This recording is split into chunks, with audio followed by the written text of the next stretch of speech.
사람들은 자신의 지난 실수에 대해 생각을 할 때 함부로 얘기하기를 꺼려하죠. 그건 실수 자체가 말하기 두려운 것이기 때문일 수도 있지만 한편으론 그 실수로 인해 상처를 받은 사람에 대한 미안함이 아직도 남아있기 때문이 아닐까 싶습니다. 아마도 후자의 이유가 더 크겠지요. 저도 어릴 적 부모님께 잘못했던 일을 생각하면 지금도 그때의 일로 마음이 아프셨을 부모님께 너무 미안한 마음이 들곤 하거든요. 그런 감정은 쉽게 없어지지 않습니다. 아마 평소엔 잊혀졌다가도 기회만 되면 슬며시 올라오는 부스럼 같은 것처럼 평생 따라다닐지도 모릅니다. 그래도 어쩌겠습니까? 그냥 그렇게 살아가는 거죠. 오늘은 좀 묘한 느낌의 양귀자 작가의 소설을 읽어드리려고 합니다. 방금 인사말에서 말씀드린 것과 비슷한 연장선에서 읽혀질 수도 있는 작품일 것이라고 생각되는데요. 양귀자 작가의 금지된 말입니다. 지금부터 저와 함께 같이 감상해 보시죠. 그럼 작품 읽기를 시작하겠습니다.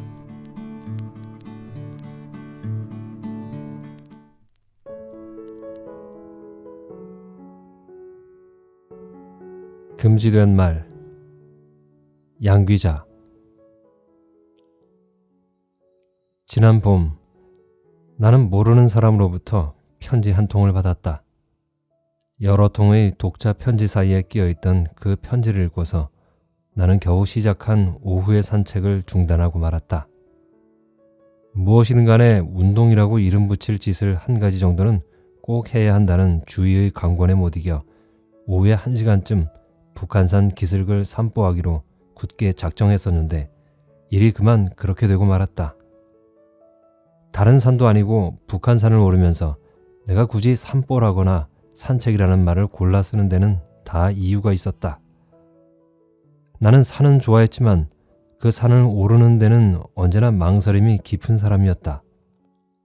북한산 밑으로 이사오던 6년 전부터 지금까지 저 산을 오를까 말까를 두고 고민은 넘치도록 충분히 했건만 실행에 옮긴 적은 극히 드문 사람이 바로 나였다. 그래서 이번에도 많은 생각 끝에 등산 대신 산보로 의미 축소를 단행하고서야 겨우 마음을 낼 수 있었다. 모르는 사람에게서 온 편지 한 통을 읽고 그토록 어렵게 결정한 오후 산책을 당장 포기할 수 있었던 것도 사실은 그 때문이었는지도 몰랐다. 그래도 우선적인 이유는 분명히 그 편지에 있었다. 편지가 도착한 시점은 산책을 시작한 지 닷새째 되던 날이었다. 추측하건대 발신인은 사흘 정도 나를 지켜보고 편지를 쓴 듯 싶었다. 처음엔 긴가민가 했다가 어제와 오늘에 걸쳐서 선생님이 확실하다는 것을 알게 되었습니다. 그러자 갑자기 편지를 쓰고 싶다는 강렬한 욕망이 라고 그 이름 모를 발신인은 적고 있었다. 나를 움직인 것은 바로 그 구절이었다. 누군가 나를 지켜보고 있었다 라는 사실은 생각하기에 따라서 얼마든지 경악할 만한 일이었다. 게다가 장소는 인적 드문 호젓한 산속이었다. 비록 10분만 달려 내려가면 바로 동네가 나오는 산 초입이라 해도 내게는 아무 위로가 되지 못했다.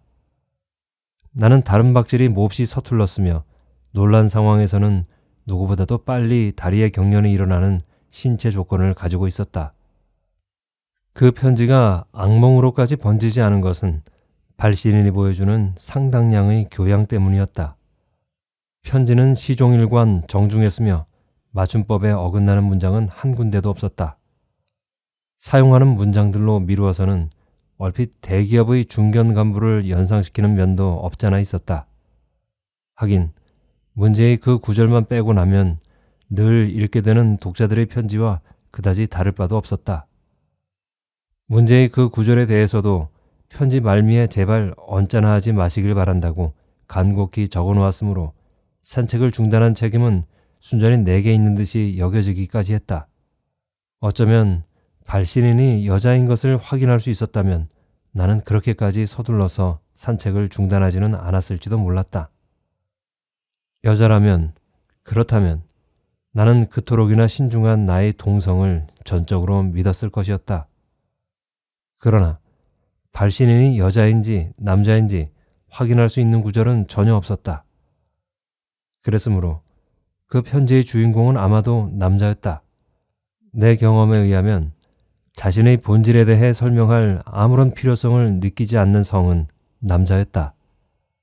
그렇지 않다면 결혼을 앞둔 20대의 여성이라거나 혹은 아이 둘을 가진 30대의 주부 아니면 고민 많은 사춘기 여학생 등등의 수사로 자신이 처한 삶의 상황을 설명하는 여성들의 관용구가 어디든 한 번은 등장해야 옳았다.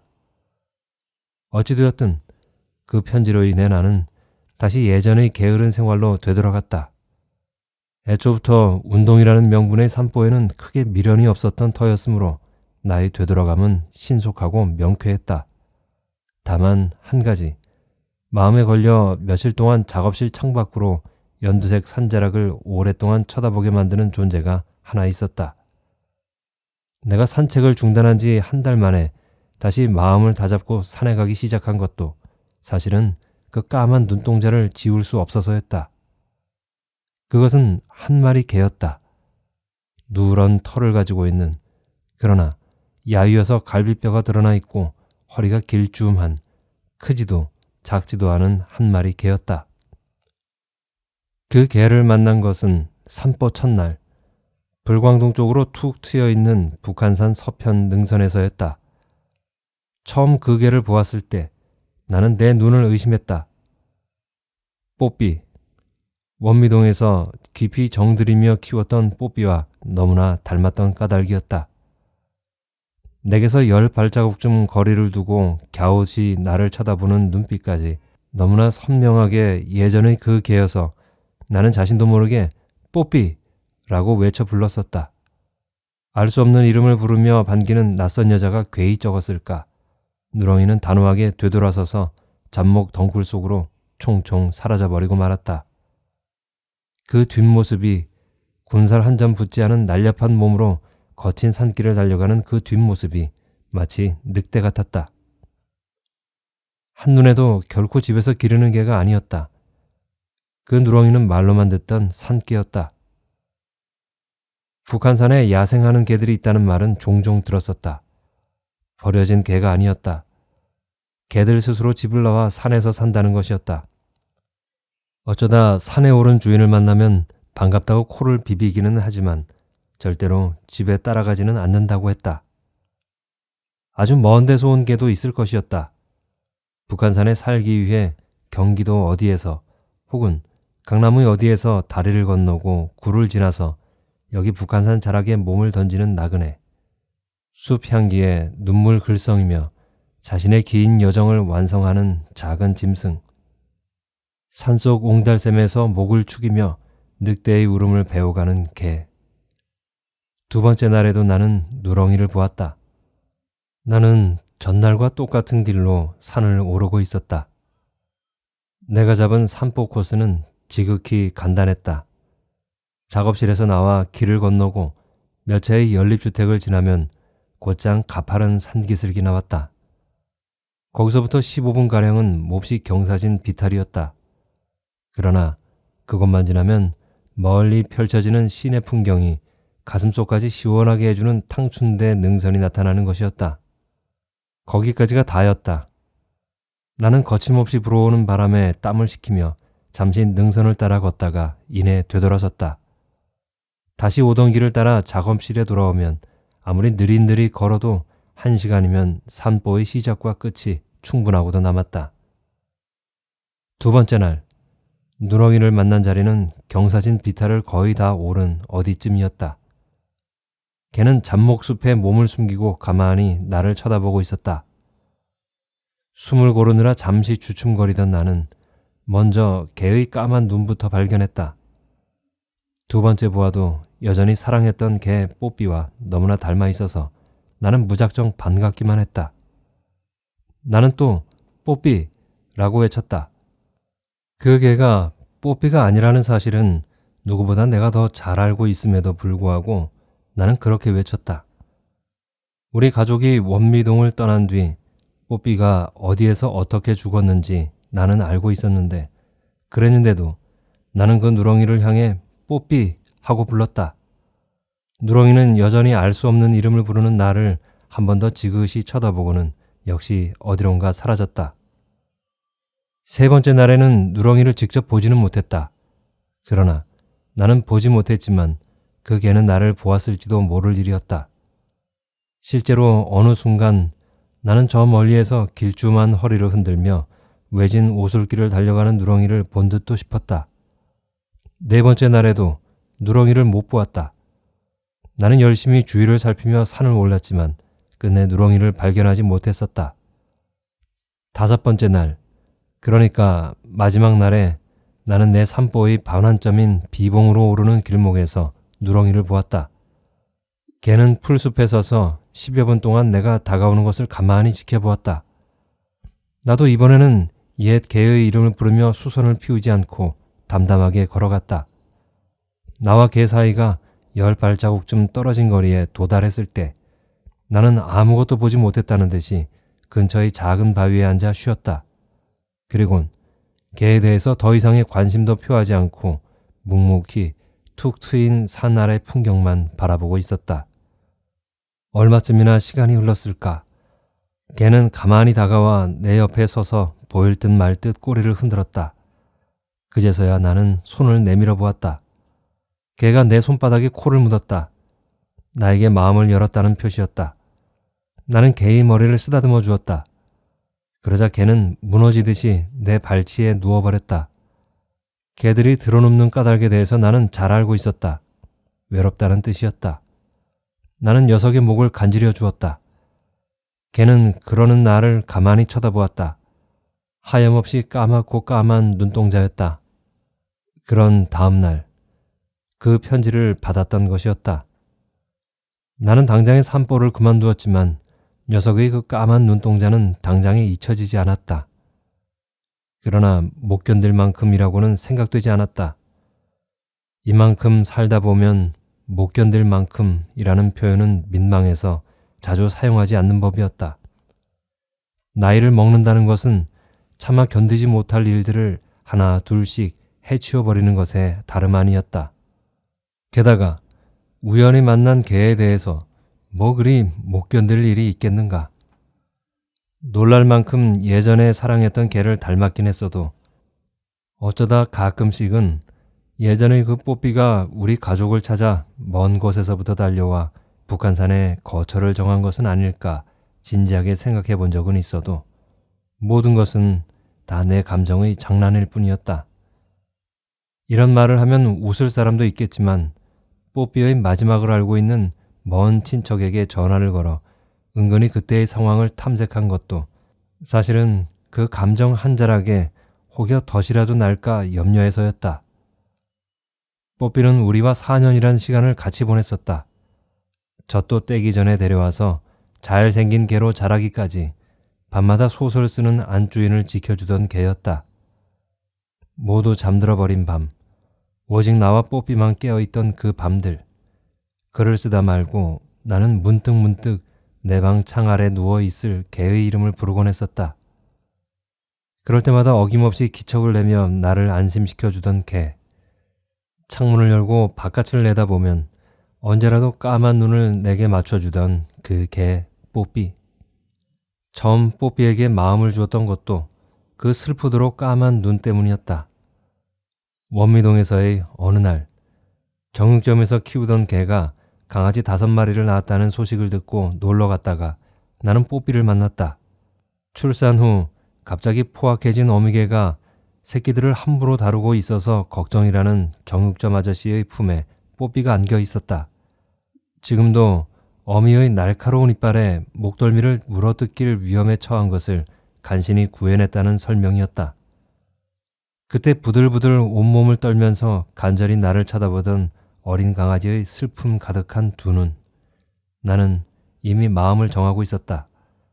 그 눈을 외면할 수는 도저히 없었다. 도저히라고? 과연 그렇게 말할 수 있을까? 원미동을 떠나면서 내가 그 개에게 한 짓을 생각하면 도저히는 너무 뻔뻔스러운 표현이 아닐 수 없었다. 북한산 밑에 구한 서울 새 집은 연립주택이었다.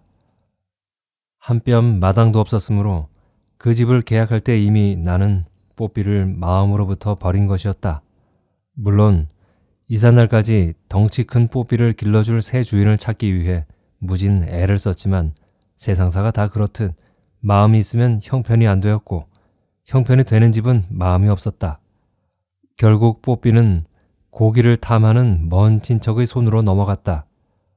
어미에게 목덜미를 물어뜯기는 차마 못할 짓을 당한 후 4년 만에 다시 당하는 배신이었다. 그런 뽀삐가 북한산으로 우리 가족을 찾아왔겠는가? 아니, 그래서 뽀삐는 여기까지 우리를 찾아왔을까? 그리고 거의 한 달이 흘렀다. 시간이란 참 이상한 것이어서 한 달쯤 지난 뒤 돌아보니 내가 왜 오후에 산보를 그만두었는지 그따위 편지 한 통이 어쨌다는 것이었는지 좀 어이가 없어지는 것이었다. 한 달 전에는 그리도 선명했던 이유가 한 달 후에는 도무지 알 수 없는 무엇으로 바뀌는 것, 그것이 바로 시간의 물리작용이었다. 그러자 금세 누렁이가 보고 싶어졌다. 그 개가 어쩌면 나를 기다렸을지도 모른다고 생각하자 한 달이라는 긴 틈을 둔 것이 초조해지기도 했다. 예전에 뽀삐가 그랬었다. 우리 가족이 며칠간 집을 비웠다가 돌아오면 바싹 야유어서 뼈만 남은 꼴이 되어 있곤 했다. 주인네 식구가 떠난 후면 그 순간부터 대문간에 드러누워 먹지도 움직이지도 않으려 해서 이웃이 애를 태웠다는 이야기를 전해 들으면 어린 딸에는 눈물을 글썽이며 뽀삐를 껴안아주곤 했었다. 나는 슬슬 오후의 시간표를 조정하기 시작했다. 그리고 다시 운동화를 신고 모자 쓰고 그 사이 날이 많이 더워졌기에 손수건도 챙겨서 산에 올랐다. 다시 시작한 산보의 준비물은 그것이 다가 아니었다. 나는 바지 주머니에 과자 몇 개를 집어넣고 있었다. 산으로 가는 길은 지난번보다 한결 좋았다. 길엔 한꺼번에 우수수 떨어지고만 아카시아 꽃잎들이 푹신하게 깔려 있었다. 산 초입의 작은 집 울타리에는 앵두가 어린아이 새끼 손톱만하게 매달려 있는 것도 보였다. 산속으로 발을 디디니 어느새 천지가 다 녹음이었다. 푸른 잎사귀들이 햇빛에 몸을 뒤척일 때마다 와르르 솟구치는 광채, 습기 찬 바닥에서 일궈내는 신선한 땅 냄새도 좋았다. 오랜만에 급경사진 비탈길을 오르다 보니 잠시만에 등이 땀이 차고 숨도 턱에 차올랐지만 그것이 다 무사람들이 권하는 운동의 결과물들이려니 여기면 어쩐지 대견하기도 했다. 그러나 개는 없었다. 대신 산고양이는 한꺼번에 3마리나 보았다. 고양이들은 바람처럼 나타났다가 바람처럼 사라졌다. 나는 누렁이의 목을 간지려 주었던 반환점에서 한참 머물렀다가 그냥 돌아왔다. 다음 날도 개를 만날 수 없었다. 그 다음 날은 수요일이었는데 가랑비가 내렸다. 나는 앵두나무 울타리가 있는 산 초입까지만 갔다가 돌아왔다. 목요일에는 비가 그쳤지만 산에 가지 않았다. 아침부터 약속이 많았다. 어둠이 깔릴 무렵에서야 작업실로 돌아왔는데 우편함에 거두어가지 않은 우편물들이 적잖이 들어있었다. 그 목요일의 우편함에 2번째의 편지가 들어있었다. 발신인 난이 텅 비어있는 그 편지. 나는 불길했다. 거의 한 달 만에 다시 산에 오신 것을 뵙고 몹시 반가웠습니다. 하마터면 스스로의 존재도 잊고 선생님 앞에 나타나 인사를 할 뻔했답니다. 그동안 많이 바쁘셨던 모양입니다. 그럴 리 없겠지만 저 같은 인간의 이런 편지 글이 선생님의 일상을 중단시킬 만큼의 위력이 있기나 하겠습니까마는 그래도 혹시 제 편지가 불쾌해서 그리하신 것은 아니었는지 잠시 어리석은 고민도 했었습니다. 나의 불길함은 적중했다. 편지의 발신인은 어쩌다 산에서 나를 마주쳤던 것이 아닌 것이다. 그는 늘 산에 있는 사람이었다. 늘 산에 있는 사람? 그렇다면 그는 대체 누구인가? 편지는 내 물음에 이렇게 대답하고 있었다. 제가 누구인지 말씀드려야 한다면 참 막막합니다. 내가 누구인가 하는 질문은 북한산을 거처로 삼기 전부터 이미 신물이 나도록 저를 괴롭혀온 제 속의 애물단지 같은 것입니다. 그렇지만 편지를 계속하기 위해선 선생님께 최소한의 예의라도 갖춰야 할 것입니다. 정체불명의 괴한으로 선생님께 인상 지어지고 싶지는 않으니까요. 선생님이 살고 있는 그 사회 속에선 정체불명의 존재만큼 흉물스럽고 위협적인 것이 또 없다는 것을 저는 잘 알고 있습니다. 간혹 마음이 잔잔하고 평화로울 때면 저는 스스로를 산직이라 부릅니다. 이런 말도 퍽이나 수상쩍게 들리시겠지만 그 외에는 뚜렷하게 저를 표현할 방법이 없습니다. 저는 진실로 하는 일 없이 산에서 삽니다. 아니, 산에서 살고 있는 그 자체가 저의 하는 일입니다. 북한산에 살면서 이 산의 정기를 지키는 임무. 저는 바로 그 일에 복무하며 산에서 산지기로 살고 있습니다. 이렇게 말씀드리고 보니 저도 저를 어찌할 수 없어 문득 입가에 쓴웃음이 배어납니다. 자신에 대한 고집, 어쩌면 이리도 끈질긴지요. 생애의 모든 부분마다 항상 무언가를 굳게 지키며 산다고 스스로를 정리하면서 살았습니다. 10대에는 포기할 수 없는 상위권의 성적을 지키기 위해서 분투했고 20대에는 너무나 선명해서 도저히 등질 수 없는 정의를 지키기 위해서 헌신했습니다. 30대에는 그 오욕의 30대에는 온갖 번민 끝에 자신을 지키기로 작정했었지요. 결국 끝까지 지켜내야 할 것은 나 하나라고 믿었던 것입니다. 그리고 세월이 흘러 지금 40대에는 북한산을 지키는 사람으로 남았습니다. 어떻게 여기까지 왔는지 이제 와서 생각하면 모든 것이 꿈인 듯 싶습니다. 그렇지.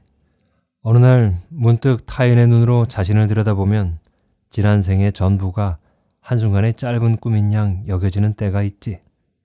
나는 고개를 끄덕였다. 편지는 계속되었다.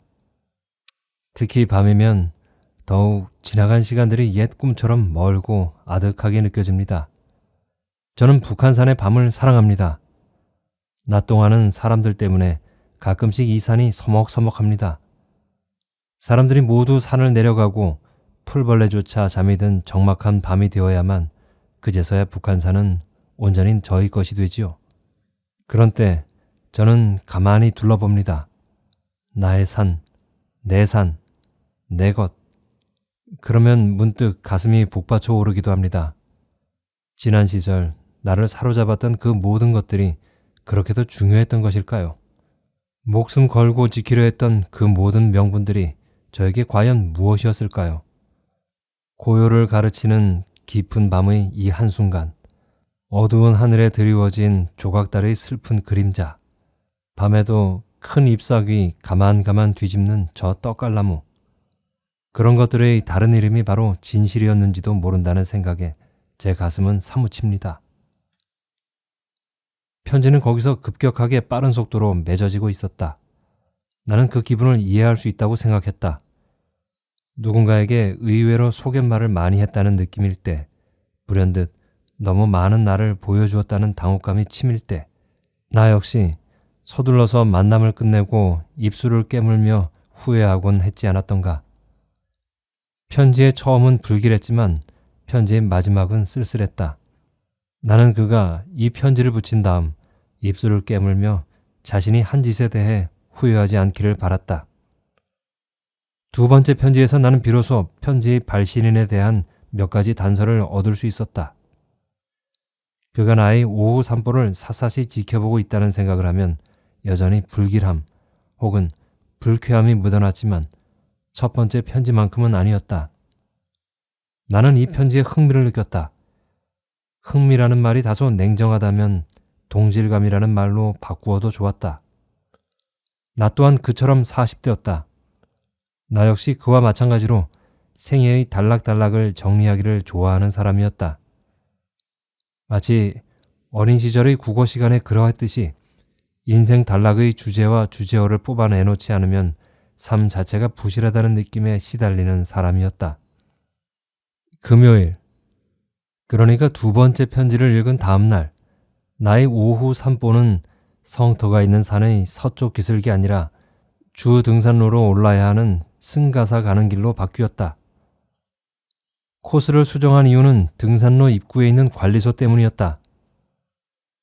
등산객들이 많은 주말에는 산의 이곳저곳에 설치된 초소에 사람이 들어앉아 입장료를 받았지만 평일에는 그곳에만 관리원이 있었다. 나는 단지 관리원의 얼굴만 한번 쳐다볼 생각이었다. 며칠 동안 이 코스로 산보를 하면서 바뀌는 관리원들의 얼굴만 확인할 생각이었다.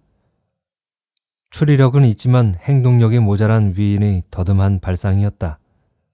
물론 관리원 중에 편지의 발신인이 있다고 전적으로 믿는 것은 아니었다. 산직이 운운을 토대로 그렇게 단정한다면 그것은 추리력도 뭣도 아니라는 것을 나 역시 익히 알고 있었다. 어느 누가 그런 식의 직설적인 은유법으로 자신을 은폐하는데 성공했다고 믿겠는가 말이다. 그러나 나는 바로 거기, 그러나에 주목했다. 편지의 발신인은 완벽하게 자신을 은폐할 생각은 분명 없었을 터였다. 다시 말한다면 나에게 보내는 편지에 그렇게 꼼꼼히 자신을 숨길 필요를 전혀 발견하지 못했을 것이었다. 대외적으로는 늘 바쁜 사람으로 인지되고 있는 작가가 그것도 주소도 밝히지 않은 채 몇 번 편지를 보냈을 뿐인 한 사람의 독자를 그 편지를 단서로 직접 찾아 나선다는 상상은 전혀 하지 않았을 것이었다. 나의 추리는 거기서부터 시작되었다. 그는 아주 간단하게 관리원이란 공식적 용어를 산직이라는 추상적 용어로 바꾸는 것으로 신분을 감추는 방식을 택했다. 그 이상은 전혀 불필요했으므로. 승가사 길목의 관리소에는 예상대로 관리원이 입장료를 거두고 있었다. 내 앞에 아주머니들 6명이 표를 사고 있었으므로 상황 파악을 할 시간은 충분했다. 그러나 아주머니들에게 거스름돈을 내주고 있는 관리원은 아무리 적게 잡아도 50은 훨씬 넘어 보이는 얼굴이었다. 구부정한 허리까지를 감안한다면 환갑이 지났을 수도 있었다. 관리소 안을 기웃해보니 젊은 청년 한 사람이 무료하게 신문을 뒤적이며 앉아있을 뿐 다른 사람은 없었다. 나에게 표를 판 늙은 관리원은 내 뒤를 잇는 등산객이 없는 것을 확인하고도 안으로 들어가지 않고 밖에 내놓은 의자에 앉았다. 한쪽 손에는 입장권 다발이 들려있고 제복의 주머니가 두둑한 것으로 보아 아예 바깥에서 모든 업무를 처리하는 모양이었다. 한가해진 관리원에게 무언가를 묻고 싶었지만 어떻게 서두를 떼어야 할지 너무나 막연했다. 내가 가진 유일한 단서는 그가 40대라는 것뿐이었다. 늙은 관리원의 얼굴만 마음에 담아두고 나는 그대로 관리소를 지나쳤다. 처음 의도한 대로 며칠이 걸리더라도 바뀌는 관리원들의 얼굴이나 확인하고 말자고 생각했다. 어느 날 40대가 표를 팔고 있다면 나는 그 40대의 얼굴만 보아도 편지의 발신인인지 아닌지 알 수 있을 것이었다. 마음에 어떤 무늬를 담고 있는지는 제 아무리 감추려 해도 얼굴에 무늬의 단초나마 나타날 것이기 때문이었다. 승가사 가는 길이 주 등산로인 데는 다 그만한 이유가 있었다. 관리소를 지나자마자 이내 펼쳐지는 울창한 숲, 우람한 바위들을 끼고 콸콸 흐르는 계곡, 가팔랐다가 내리막이었다가 하면서 좀처럼 지루할 틈을 주지 않는 울퉁불퉁한 길. 나는 금세 땀에 젖어서 주저앉고 말았다. 등산을 할 작정이 아니라면 되돌아가야 할 지점에 이르렀다는 신호였다. 나는 그만 일어서기로 했다. 그 순간 돌아갈 때를 기다리고 있었다는 듯 불현듯 나타난 개 누렁이를 보았다. 나는 너무나 반가워서 하마터면 또 뽀삐 하고 외쳐 부를 뻔했다. 그러나 용케 참았다. 뽀삐는 결코 누렁이의 이름이 아니었다. 그것은 내 추억의 이름일 뿐이었다. 누구라도 내게 다른 이름을 부르며 반긴다면 기분이 나쁠 것이었다. 나는 오랜만에 만난 누렁이의 기분을 상하게 하고 싶지 않았다. 나는 일어서려던 동작을 멈추고 다시 앉았다. 주머니를 뒤졌으나 과자는 없었다. 뭔가 주고 싶었지만 줄 것이 없는 안타까움. 나는 그냥 손만 내밀 수밖에 없었다. 걔는 오래 망설이지 않고 성큼성큼 다가와서 지난번처럼 큼큼 내 냄새를 맡았다. 40몇 년 전에 태어나 여기까지 살면서 알게 모르게 많이 망가진 한 인간의 냄새를 걔는 신중하게 탐색했다. 한참의 탐색 끝에 걔는 지난번처럼 역시 나를 용납했다. 용납했다는 표시로 걔는 내 손바닥에 가만히 코를 묻었다. 나는 걔의 목덜미를 만져주었다. 내가 보여주는 사랑 앞에 허물어지는 걔. 나는 어쩔 수 없이 누렁이의 모습 위에 지난날의 뽀삐를 포개지 않을 수 없었다. 수없이 사랑한다고 다짐했으면서도 끝내는 버리고 온 뽀삐. 어떤 미래가 기다리고 있는지 다 알고 있으면서도 기어이 걔를 보낼 수밖에 없었던 회한. 그런 것들이 뜨겁게 내 손을 통해 누렁이의 이마와 머리와 목덜미에 다 전달되었다. 걔는 조용히 엎드려 땅바닥에 턱을 세우고 저만큼 앞만 고즈넉이 바라보고 있었다. 참 고요한 시간이었다. 어느샌가 산에 오르며 솟구쳤던 몸의 열기도 다 가라앉았다. 가끔씩 하산하는 등산객들의 방자한 대화가 우리들의 고요를 해쳤지만 그 외에는 아주 편안했다. 엎드려 잠이 들어버린 걔는 문득문득 그 까만 눈을 떠서 내가 있음을 확인하곤 다시 눈을 감았다. 나는 걔의 잠을 지켜주고 있었다. 내가 지금 여기에 있는 이유는 방랑하는 한 마리 개의 잠을 지켜주기 위해서였다. 나는 그 순간에 나를 그렇게 정리했다. 개와 더불어 있는 그 얼마 동안 나는 은빛 광휘를 바라는 시간의 존재를 보았다. 그것은 매 초마다 은빛 파편으로 부서지면서 공중 속으로 분해되었다. 분해되기 직전 나는 얼핏 고개를 돌리는 시간의 얼굴을 보았다. 그리고 나는 마음으로 이해했다. 아, 시간의 모습이란 이런 것이로구나. 돌이킬 수 없음으로 해서 한없이 야속했던 시간의 정체란 바로 이런 것이었구나. 그때 어디선가 부드러운 여자의 음성이 들려왔다. 신기한 일이네요. 네? 얼굴도 분홍빛이고 머리카락을 쳐낸 두상도 은은한 분홍빛인 비구니 스님이 서너 발자국 떨어진 바위 위에 앉아 내게 말을 건네고 있었다. 그 개 말이에요. 언제부터 친해지셨어요? 글쎄요. 우연히 두세 번 만났어요. 아주 잠깐씩. 그러니 정말 신기한 일이지요. 1년 남짓 저 개를 봐왔지만 사람 따르는 것은 오늘 처음 봅니다. 아, 절에서 키우는 개였군요. 나는 스님의 말을 그렇게 이해했다. 아닙니다. 산개지요. 저렇게 산속에서 사는 개나 고양이가 꽤 많답니다. 한겨울이면 먹이를 찾아서 가끔씩 절에도 찾아오고 음식 남으면 산짐승 먹이려고 바깥에 내놓기도 하고 그러다 보니 대충 알지요. 그런데 저놈은 늘 혼자 다닌답니다. 절대로 다른 개하고 어울리지 않아요. 혼자? 사람도 따르지 않아요.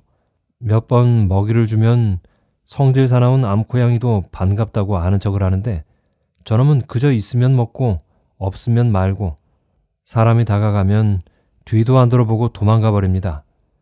몇 달이 지나도록 근처에 얼씬도 않다가 한 번씩 휙 나타났다 사라지고 하여간 무엇에게든 정붙이지 않는 개예요. 저렇게 사람 곁에 누워있는 것 오늘 처음 봐요. 그러니 신기하지요. 스님이 제 말을 하는 동안 누렁이는 그대로 누워 있었지만 여전히 눈도 감고 있었지만 그러나 나는 느낄 수 있었다. 개의 온몸이 긴장해 있다는 것을. 등은 뻣뻣하게 굳어있고 부드럽게 늘어져 있던 목살에도 바싹 힘이 들어가 있었다. 바로 조금 전까지 누렸던 그 아름답던 고요는 그렇게 깨져버린 것이었다. 나는 누렁이의 감은 눈꺼풀이 파르르 떨리는 것도 보았다. 떨리는 개의 눈꺼풀에 손을 얹고 나는 스님을 보았다. 다 인연이 있었던 탓이겠지요. 그럼 먼저 내려갑니다. 분홍빛 두상을 반짝이며 스님은 떠났다. 그 뒤를 이어 왁자한 웃음소리와 함께 한 무리의 등산객들이 나타났다. 동시에 누렁이가 벌떡 일어났다. 개는 딱히 누구에게랄 것도 없이 허공을 향해 컹 하고 한번 울부짖더니 쏜살같이 내달려 나무 그늘 사이로 자취를 감추고 말았다. 개는 사라지고 그 자리에 개가 남긴 미미한 진동음만 가만 떠다녔다. 나는 한동안 개의 체온이 남아있는 내 두 손을 들여다보며 그대로 앉아 있었다. 토요일에는 전에 다녔던 비봉 입구의 매표소를 확인했다.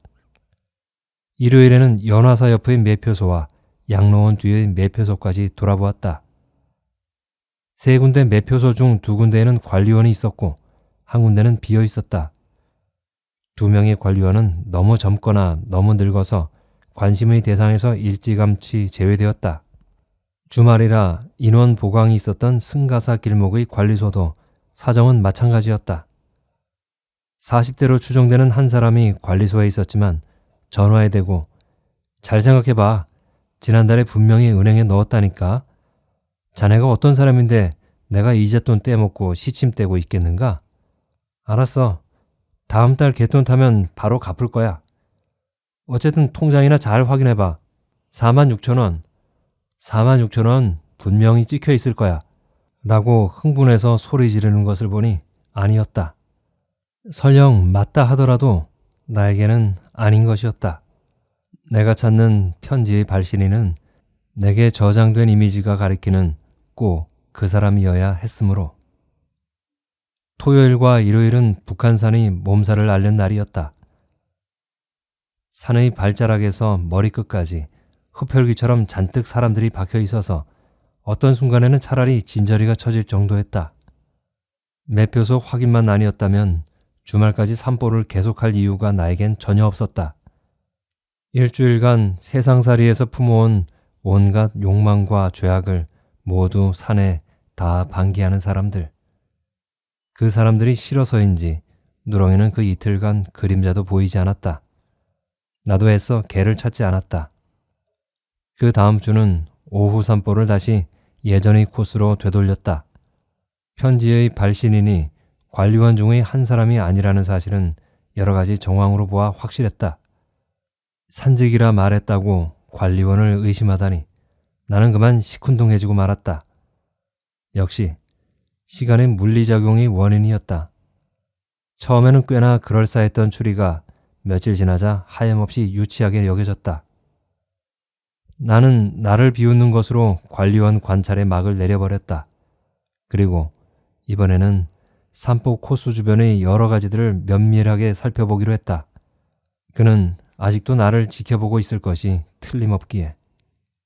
어딘가에서 서로 마주쳤어도 나는 아무것도 모른 채 그냥 스쳐 지나갈 것이기에. 상대방은 나를 알고 나는 상대방을 모른다는 것은 불공평한 일이었다. 아무 것에도 간섭받지 않고 자유롭게 또는 무심하게 그렇게 산을 거닐고 싶은 내게 누군가의 시선이 있다는 사실은 불편하기 짝이 없는 일이기도 했다. 오후 산보를 하는 동안 끊임없이 편지의 발신인을 추리하고 있는 나의 모습이 바로 몹시 불편하다는 증거였다. 손톱에 일어나는 작은 거스러미 하나라도 깨끗이 떼어내지 않고는 아무 일에도 집중하지 못하는 게 인간 성미의 고약함인데 하물며 숨어있는 시선에 대해서야 더 말할 나위가 있겠는가. 그래서 몹시 불편해서 나는 어쩌다가 마주치는 등산객들 모두를 나도 모르게 뚫어지듯이 쳐다보곤 했다. 내가 다니는 길목은 산 깊숙이 자리 잡은 질 좋은 약수터로 가는 지름길이기도 해서 평일이지만 사람들이 심심치 않게 다녔다. 그 주일 중에 어느 날 나는 이제까지와는 달리 좀 더 깊숙이 산으로 들어가 보았다. 이틀 정도 누렁이를 보지 못해 혹시나 해서였다. 나는 산에 오르기 전 가게에서 누렁이에게 줄 참치 통조림 하나를 샀다. 오늘 만나지 못하면 내일 주어도 그만이었으나 녀석의 뒷모습이라도 보지 않고 돌아가려면 늘 섭섭했다. 그날 내가 들어선 길에 누렁이는 보이지 않고 산에서 내려오는 노인 둘이 나무 그늘에 앉아 땀을 식히고 있었다. 그런데 노인들이 나누는 이야기가 아주 흥미로웠다. 나는 좀 떨어져서 가만히 노인들의 이야기에 귀를 기울였다. 그러니 그게 옛날 같으면 빨짓 안 하냐? 옛날이야 그랬다지만 요즘 세상에 왜 그러고 사는지 몰라. 난 작년에 삼천사 내려가는 쪽에서 운막 하나를 봤었는데 혹시 그 사람 아닌지 모르겠네. 산에 미친 사람이 한둘이 아닐 테니 그거야 장담할 수 없지. 숲속에다 어찌나 교묘하게 지어놨는지 벌로 봐서는 도저히 못 알아보겠더라고. 나도 그놈의 모자가 바람에 날려가는 통에 후미진 숲을 헤매다 발견한 거지. 안 그랬으면 백날 이 산을 오르락거린다 해도 어림도 없을 거야. 거기가 어디쯤이라고? 대남문 지나서 칼바위 부근 어디야? 말로는 나도 설명 못해. 그런데 그 운막 주인은 자네 보고 뭐래? 뭐래긴 바위에 앉아 가만히 날 쳐다보는데 이 나이에도 무섬증이 벌컥 들던데. 허참, 아직 펄펄 뛸 나이드구만. 산속에 처박혀서 무슨 짓인지. 가만 보니 하루 이틀 사는 살림이 아니야. 운막이라도 자리가 꽉 잡혔어요. 혼자야? 그 손바닥만한 운막에서 혼자가 아니면 무슨 공부를 하는지 책은 여러 권 보이던데. 공부? 책? 바로 그 부분에서 나는 염치불구하고 끼어들고야 말았다. 그리고 물었다. 나이는? 인상은? 정확한 위치는? 노인의 대답은 시원치 않았다. 나이는 수염이 덥수룩해서 잘 모르겠지만 아무튼 펄펄 뛰어다닐 나이이면 틀림없다고 말했다. 인상 역시 그놈의 수염 때문에 산도적 같기도 하고 어찌 보면 공부하다 미친 사람 같기도 하고 그렇다는 것이다. 정확한 위치에 대해서도 아까 들은 대남문 지나 칼바위 운운에서 한마디도 진전되지 않았다. 그나마 새겨들을 말은 마지막 인사까지 마치고 돌아서는 내 등에 대고 던진 그 마지막 말이 전부였다. 그런 사람이 덜어 있대요. 세상이 싫어서 산으로 들어오는 멀쩡한 사람들이 이 북한산에 가끔씩 있다는구먼. 그런 다음 거짓말처럼 나는 개를 보았다. 아니, 더 정확히 말하면 오래전부터 나를 주시하고 있던 개를 내가 뒤늦게 발견했다고 해야 옳을 것이다. 노인들과 헤어져 한 5분 정도 산을 내려왔을까. 갑자기 강렬한 시선이 느껴져 고개를 돌리니 길섭에 누렁이가 있었다. 마치 나에게 할 말이 있다는 듯이, 그러나 말을 할 수 없으므로 안타깝다는 듯이 그렇게 누렁이는 똑바로 나를 쳐다보았다. 나는 그저 반가워서 예전에 우리 뽀삐가 그렇게 좋아했던 주머니 속의 참치 깡통부터 꺼냈다. 요즘에는 나를 만나면 거의 망설이지 않고 내게로 다가오던 누렁이는 그러나 꼬리조차 흔들지 않고 한참을 나만 쳐다보다가 이윽고 고개를 떨구며 되돌아섰다. 그런 개가 이상해서 나는 또 실수를 저질렀다. 나도 모르게 뽀삐야 어디 가니? 하고 이미 세상에 없는 개의 이름을 부르고 말았던 것이다. 세상에 없는 개의 이름을 부르짖었으므로 세상에 있는 어떤 개도 나를 돌아보지 않았다. 당연한 일이었다. 나는 그날 참치 깡통을 뜯지도 못한 채 그대로 들고 돌아왔다. 다음 날 다시 참치 깡통을 들고 산에 갔지만 허사였다. 무슨 말을 하려 했을까? 무엇이 개의 마음을 상하게 했을까? 나는 예전에 뽀삐를 근심했던 그 마음 그대로 누렁이를 생각하고 또 생각했다. 그럴 때는 견딜 수 없을 만큼 예전의 뽀삐가 그리웠다. 한번 그 매끄러운 털에 손을 대봤으면, 한 번만 더 그 까맣고 슬픈 눈에 내 눈을 맞춰봤으면, 그랬으면 정말 좋겠구나 생각하며 나는 눈물을 글썽였다. 다음 날 세 번째 편지가 도착했다. 이상하게도 편지를 기다리고 있었다는 심정이어서 나는 망설이지 않고 이제는 익숙한 그의 필체를 읽어 내려가기 시작했다. 그러나 첫 번 문장의 마침표까지도 채 읽지 않아서 나는 돌연 편지를 내려놓고 말았다. 이번엔 정말 불길했다. 진정으로 다른 생각 전혀 없이 그저 바람에 마음을 실어보내듯 몇 번 보낸 편지가 그토록이나 거슬렸다면 죄송하기 그지없는 일이긴 하지만, 그러나 제가 그랬듯이 스쳐가는 바람처럼 저의 마음을 다시 공중으로 날려보내지 않으시는 선생님을 보면서 더할 나위 없는 참담함을 느낍니다.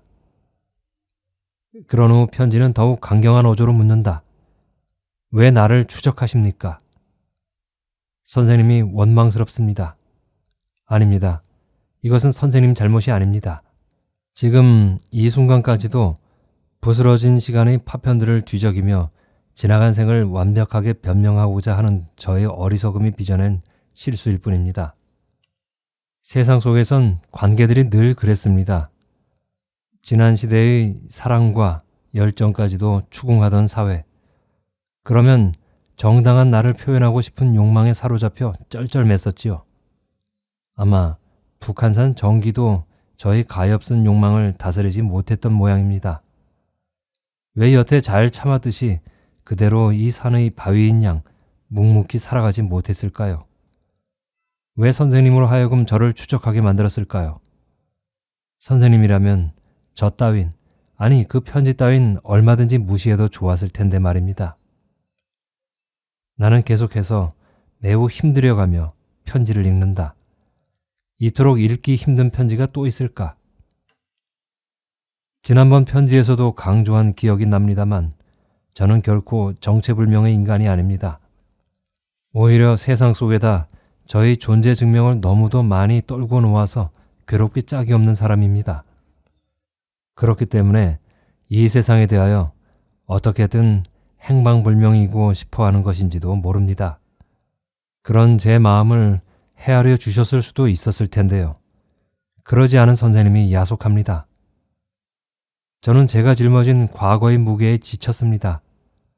저에겐 추억이라 이름 지을 무엇도 없습니다. 추억도 무게가 과중하면 이미 추억이 아닙니다. 거기엔 이미 추억만의 감미로움이 깃들일 여지가 없기 때문입니다. 추억마저 소유할 수 없는 인간, 그림자도 없는 인간, 그것이 지금의 제 모습입니다. 그렇다면 선생님, 저는 누구일까요? 억지라고 하셔도 할 수 없습니다. 저라는 인간을 은밀히 추적해온 선생님께 감히 묻고 싶습니다. 선생님, 나는 누구입니까? 솔직히 나는 기분이 좀 나빴다. 내가 뭘 어쨌단 말인가 하는 반발도 솟았다. 나는 그를 추적한 것이 아니라 그에 대해 약간 알고 싶었을 뿐이었다. 그가 왜 이렇게 격렬하게 반응하는지 궁금한 쪽은 오히려 나였다.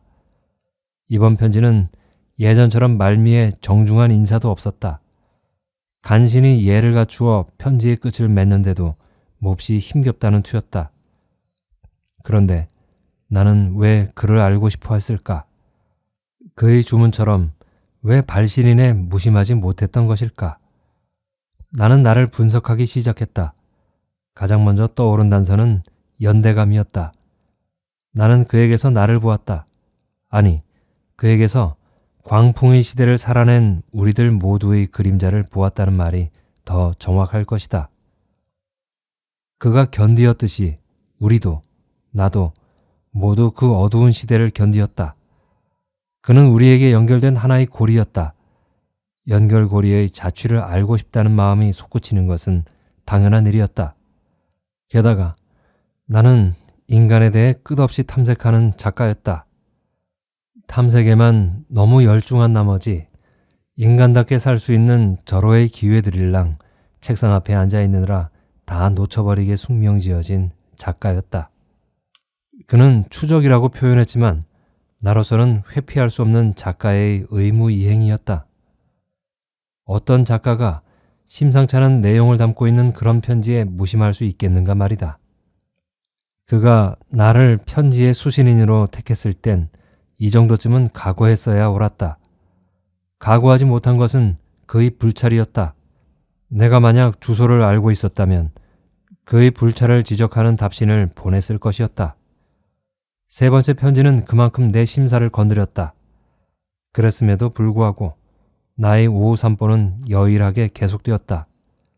이유는 단 하나였다. 산보를 중단하면 누렁이를, 너무나 뽀삐를 닮아서 나를 애달프게 하는 그 개를 만날 수 없기 때문이었다. 나는 이미 그 개를 사랑하고 있었다. 누렁이도 나를 사랑하고 있었다. 나는 그렇게 믿었다. 나는 그 사랑을 배신할 수 없었다.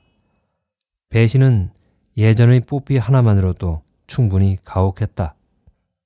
그러나 뭔가 할 말이 있는 듯한 표정으로 달아난 이후 나는 누렁이를 좀 채 내 곁에 불러올 수 없었다. 매일 잊지 않고 참치 깡통을 들고 올라갔지만 한 번도 누렁이가 그것을 먹는 즐거움을 누려보지 못했다. 그렇다고 개를 만나지 못한 것은 아니었다. 거의 날마다 나는 누렁이를 보았다. 산보 코스를 이리저리 바꾸어도 개는 틀림없이 내가 가는 길목 어디쯤에서 나를 기다리고 있었다. 그러다 내가 나타나면 슬며시 돌아서서 잡목숲 어디로 후다닥 뛰어가 버렸다. 한 번은 개의 뒤를 쫓아가 본 적도 있었다. 하지만 길이 아닌 숲 덤불은 한사코 나의 침입을 막았다. 가시도 친 나무 줄기와 얽히고 설킨 나무 뿌리들에 가로막혀 한숨 짓고 있자니 누렁이는 어느새 건너편 계곡으로 건너가 문득 슬픈 얼굴로 나를 돌아보고 있는 것이었다. 그럴 때 개는 꼭 북한산의 모든 비밀을 알고 있는 한 마리 야생 늑대처럼 보였다. 가장 먼저 인간에게 순치되어 가축이 되었다는 늑대. 나는 그 무렵 언제쯤부터 누렁이를 보면서 뽀삐와 늑대를 동시에 떠올리곤 했다. 뽀삐가 되어버린 늑대, 늑대가 되어버린 뽀삐, 뽀삐였다가 늑대였다가 하는 북한산의 누렁이. 다른 무엇보다도 가슴이 아픈 것은 누렁이의 눈에 띄게 야인 모습이었다. 까만 눈만 형형할 뿐 뾰족한 얼굴과 갈비뼈가 뚜렷이 드러나는 몸통, 단단한 막대기처럼 보이는 4개의 다리는 그 개가 최근 들어 거의 먹지 않고 있다는 사실을 극명하게 보여주었다. 먹이가 없어서가 아니라 개는 스스로 먹지 않는 쪽을 택하고 있는 것이었다. 나는 의심 없이 그렇게 믿었다. 그런 개도 있는 것이었다. 뽀삐가 그랬다. 뽀삐는 어른이 되고 난 이후 무언가 골똘히 생각할 일이 생기면 우선 음식부터 거부했다. 마당에 길게 엎드려서 굳게 허공을 응시하며 하루, 이틀, 사흘 아무 것에도 입대지 않았다. 단식이 길어지면 정육점 아저씨에게 도움을 청해 소, 돼지를 실어 나르는 트럭에 싣고 병원으로 가곤 했었다. 영양주사도 맞았고 식욕 촉진 주사도 맞췄었다. 그러나 아무런 효과도 없었다. 거의 죽음 직전에 이르면 뽀삐는 스스로 생각을 멈추고 일어나 슬픈 얼굴로 밥그릇에 다가갔다. 제가 먹고자 하지 않으면 뽀삐의 어미를 키우고 있는 정육점 아저씨가 온갖 고기를 갖다 주어도 아무 소용이 없는 것이었다. 그 시절 뽀삐가 한번 단식을 시작하면 원미동 사람들 모두가 있는 대로 신경을 써주곤 했었는데 언젠가 대섭이 엄마가 그랬었지. 주인이 작가라고 그 개까지 작가 노릇을 하는가배. 지가 무슨 개똥 철학자라고 먹지도 않고 고민만 하고 있다는 거요. 그때 뽀삐는 무슨 생각을 그리도 죽을 듯이 했었을까. 그렇지만 북한산에서 홀로 떠다니는 누렁이는 굶는지 먹는지 아무도 챙겨줄 사람이 없었다. 나라도 하는 심정이었을 것이다. 나는 누렁이가 나를 홀대하든 말든 열심히 참치 깡통 하나를 비장의 무기처럼 챙겨서 산으로 가곤 했다. 그렇게 일주일이 지나고 다시 일주일이 지났다. 그 사이 편지는 없었다. 우편물들을 살필 때마다 오늘은 혹시 했지만 자기 혼자 마음을 열었다가 자기 혼자 마음을 닫힌 편지의 발신인은 감감무소식이었다. 나 또한 이제는 편지의 발신인이 북한산에 사는 누구인지 알고 싶은 마음을 단단히 매듭지어버렸다. 편지와 오후 산보와 누렁이는 이 세 가지는 새삼스러울 것도 없는 한 묶음의 일상으로 자리 잡았다. 시간이란 이렇게 어떤 것이라도 익숙하게 만들어버리는 힘이 있는 것이었다. 다시 누렁이가 내 곁으로 와 편안한 자세로 눕기 시작한 것은 그러고도 한참이 지난 후였다. 이미 계절은 완연한 여름이었다. 그 얼마 전부터 나는 산보 시간을 1시간 정도 늦추고 있었다. 햇볕을 피하고 싶어서였다. 그러다 보니 일 때문에 출발이 더 늦어지면 아주 가끔씩은 성곽에 앉아 붉은 노을을 보게 되는 일도 종종 있었다. 그날도 붉은 노을이 굉장한 날이었다. 내 머리 위로 주홍의 실크 커튼이 드리워진 그 기분. 그러나 과학이 밝히는 지식은 노을이란 먼지 입자가 많으면 많을수록 그것이 반사체 역할을 해서 더욱 붉어지는 것이라고 우리에게 가르쳐주고 있었다.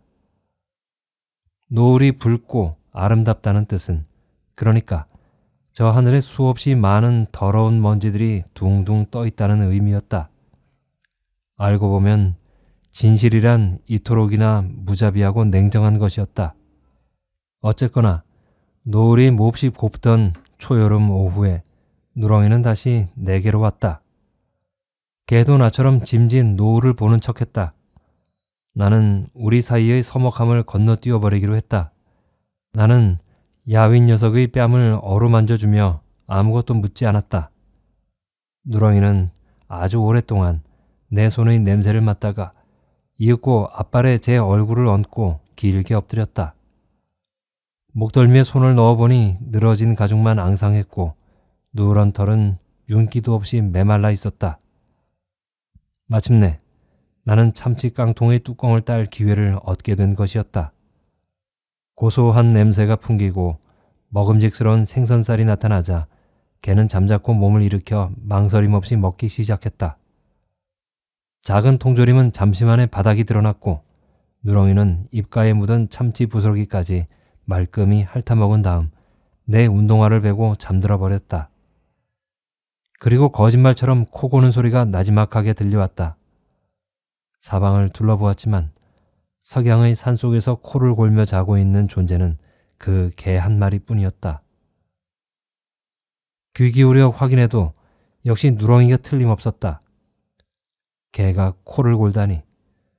그것도 북한산의 누렁이가 내 발치에 누워 코를 골며 단잠 속에 빠져 있다니. 나는 그만 가슴이 뻐근해져서 한동안 어찌할 바를 몰랐다. 누렁이와의 평화는 이후로도 한 사흘쯤 계속되었다. 내가 가져다주는 먹이를 받아먹고 고요히 명상에 잠겼다가 이윽고 잠들어 버리는 개. 한참 동안 개의 피곤한 잠을 지켜주다 산을 내려오는 나. 그 며칠의 달디단 평화가 우리 사이에 주어진 마지막 행복이었던 것을 그때 나는 미처 몰랐었다. 그리곤 계속해서 비가 내렸다. 장마였다. 그 주일 내내 나는 산에 가지 못했다. 젖은 몸을 말려주고 비를 피할 거처가 있긴 한지 누렁이가 걱정되었지만 어쩔 수가 없었다. 네 번째 편지가 도착한 것은 그 주일에 비 내리는 토요일이었다. 의아했다. 다시 내게 편지를 쓸 이유가 무엇인가? 속 좁은 나는 좀 쎄한 기분으로 편지를 뜯었다. 편지는 아주 짧았다. 먼저 지난번 편지에 대해 용서를 바랍니다. 선생님께 그런 편지를 보내다니 생각하면 할수록 오랫동안 괴로웠습니다. 진심으로 사과드립니다.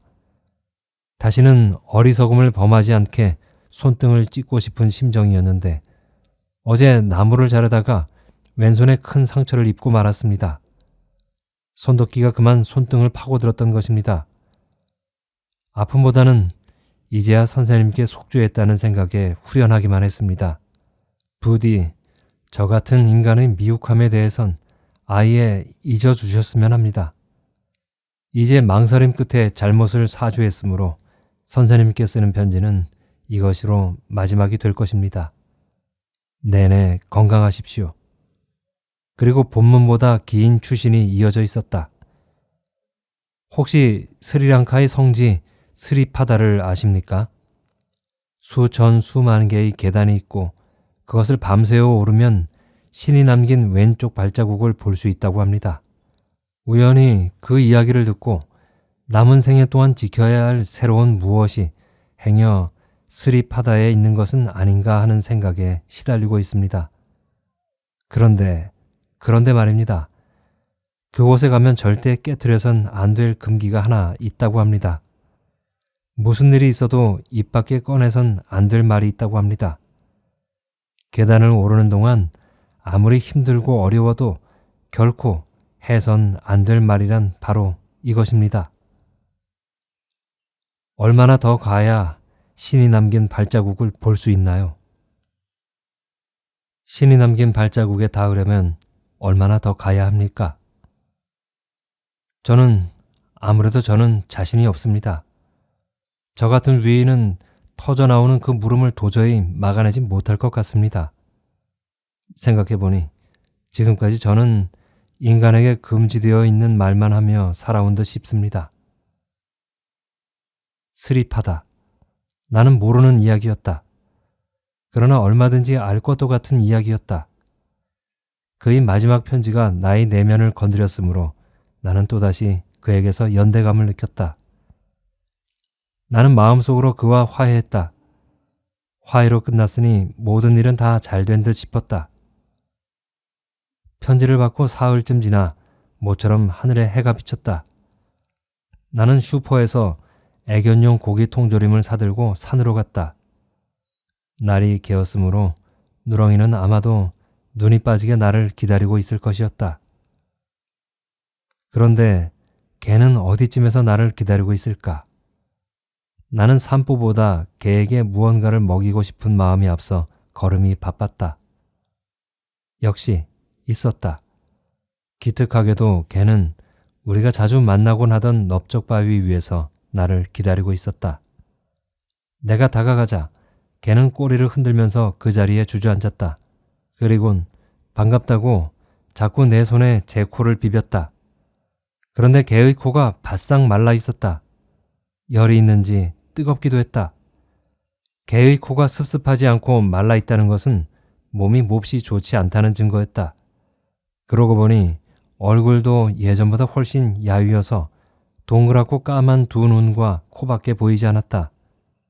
저런, 오랫동안 비가 내려서 통 먹지를 못했구나. 나는 서둘러서 고기 통조림의 포장을 뜯었다. 이럴 줄 알았으면 하나 더 사오는 것인데 나는 미련한 스스로가 진실로 못마땅했다. 하지만 누렁이는 먹이를 그리 달가워하지 않았다. 몇 번 입을 대보더니 이내 통조림에서 물러났다. 통조림을 입 가까이 대주어도 묵묵히 외면을 해버렸다. 한번 물러나면 다시는 밥그릇에 입을 대지 않던 뽀삐. 나는 더 이상 누렁이를 괴롭히지 않았다. 나중에 내가 돌아간 뒤에라도 먹으면 될 일이었다. 나는 누렁이의 등을 쓰다듬어 주는 것으로 내 마음을 알렸다. 걔는 습기찬 풀밭에 엎드려 앞발에 얼굴을 얹는 자세를 취하는 것으로 내 뜻을 알았다는 표시를 해주었다. 뒷다리를 쭉 뻗고 그렇게 엎드려 있는 것이 걔한테는 가장 편한 자세였다.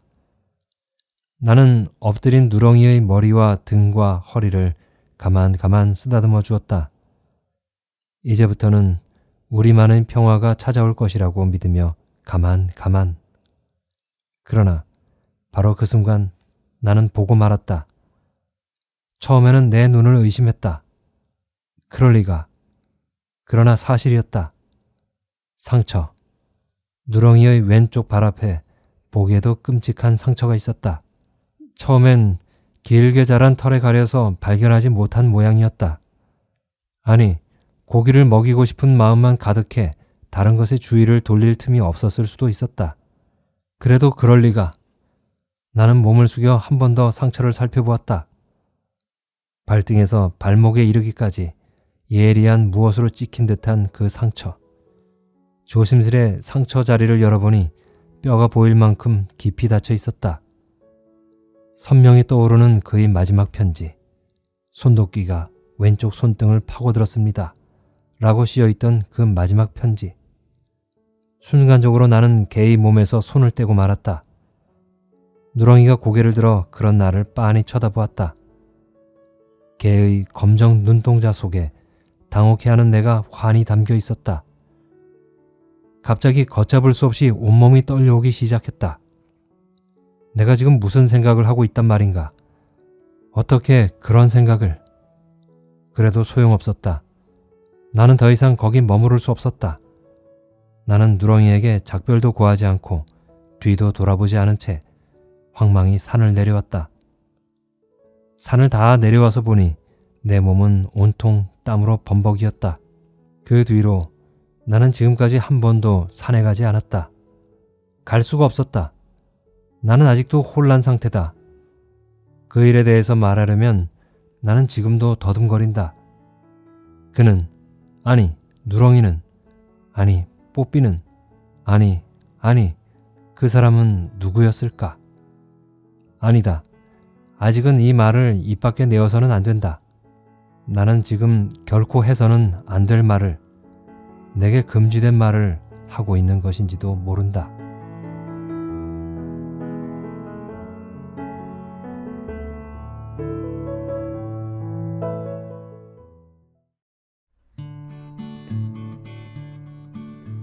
어떠셨나요? 조금은 기묘한 이야기였죠? 양귀자 작가의 개인적인 경험을 쓴 이야기였을까요? 아니면 순수하게 창작된 이야기였을까요? 만약 실제 경험이었다면 정말 아리송한 이야기가 아닐 수 없습니다. 발신인 없이 편지를 보내던 사람은 누구였는지 도통 알 수도 없고, 또 그때쯤 해서 만난 뽀삐를 닮은 개는 또 뭔가 작가와 묘한 인연을 이어가는데, 소설 중반까진 그냥 그 두 가지의 대상이 각각 별개라고 믿었습니다. 개는 개고 편지를 쓴 사람은 모호하지만 사람이다 라고요. 그런데 종반으로 가면서 저도 모르게 약간씩 비현실적인 상상을 하게 되더군요. 여러분도 그러셨죠? 설마. 근데 이 소설의 제목이 기묘한 이야기가 아닌 다음에야 설마 그런 걸까 하면서도 은근히 내가 상상하는 그런 결말이 나면 어떨지 조금은 기대도 했습니다. 소설 속에서 어떤 결론이 나든 독자에겐 온전한 즐거움이 될 테니까요. 아무튼 전설 따라 삼천리처럼 밤엔 개가 사람이 되어 편지를 썼던 것입니다. 라는 확실한 끝맺음 대신 여전히 애매모호하게 이야기가 맞춰졌지요. 편지를 쓴 사람이 왼손을 다쳤다고 했는데 우연히도 개의 왼발에도 깊은 상처가 있다는 것은 뭘 의미하는 걸까요? 편지를 쓴 사람이 개였다는 건가요? 그래서 지금껏 그 개에게서 알 수 없는 연민을 느꼈던 것일까요? 알 수가 없습니다. 혹시 우스갯소리처럼 술 마시면 개가 된다더니 그 누렁이는 술 취한 사람이었던 걸까요? 마지막 말씀은 농담이었습니다. 네, 작가는 어쩌면 사랑을 주었고 그 사랑을 무참하게도 배반을 한 뽀삐에 대한 미안함과 죄의식 때문에 이런 상상을 하게 된 것은 아니었을까. 그래서 뽀삐에 대해, 그 사람에 대해 이야기하는 것 자체가 자신에겐 금지된 말이라고 하는 것은 아니었을까요? 배반에 대한 미안함 때문에 말이죠. 지금까지 양귀자 작가의 금지된 말을 읽어드렸습니다. 다음에 뵐 때까지 건강하시고 행복하세요.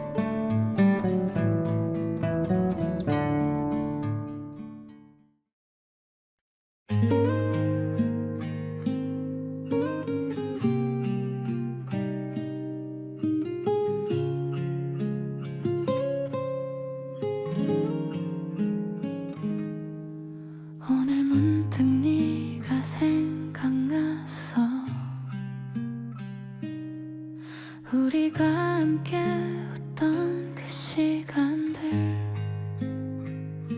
이제는 멀리 떨어져 있지만 네 목소리가 들리는 것만 같아. 매일 바쁘다는 핑계로 연락도 못하고 지내왔지만 가끔씩 네 소식 듣고 나면 마음이 따뜻해져. 시간이 지나도 변하지 않는 건 우리의 우정이 여전히 여기 있다는 것. 보고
지금도 생각나면 웃게 돼. 힘들 때마다 네가 있어줘서 내가 여기까지 올 수 있었어. 다시 만나면 할 이야기가 정말 많이 쌓였어. 그때는 밤새도록 이야기 나누고 싶어. 거리가 멀어도 마음은 가까워. 우리의 추억은 언제나 빛나고 있어. 보고 싶어 내 친구야. 잘 지내고 있는지. 네가 없는 이곳에서도 너를 생각하고 있어. 멀리 있어도 괜찮아. 마음은 늘 함께니까. 언젠가 다시 만날 그날까지 네 곁에 있을게. 그리운 내 친구야. 보고 싶어. 멀리서도 응원해. 언제나 너와 나의 우정은 변하지 않아.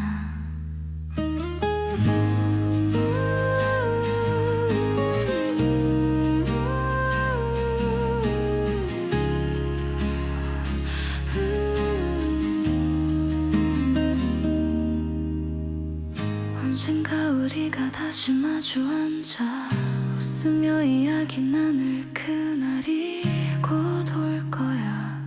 그때까지 건강하고 행복하게 지내. 내가 늘 네 편이라는 걸 잊지 말아줘.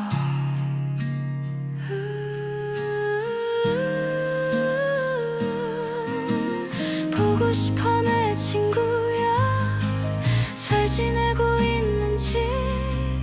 네가 없는 이곳에서도 너를 생각하고 있어. 멀리 있어도 괜찮아.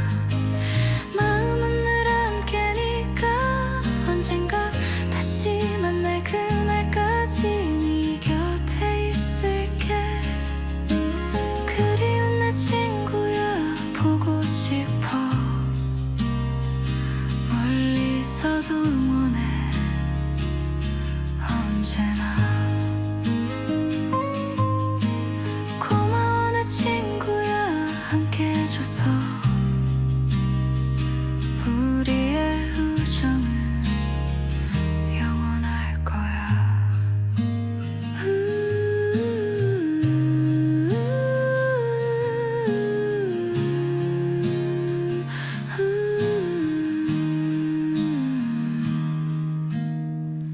너와 나의 우정은 변하지 않아. 언제까지나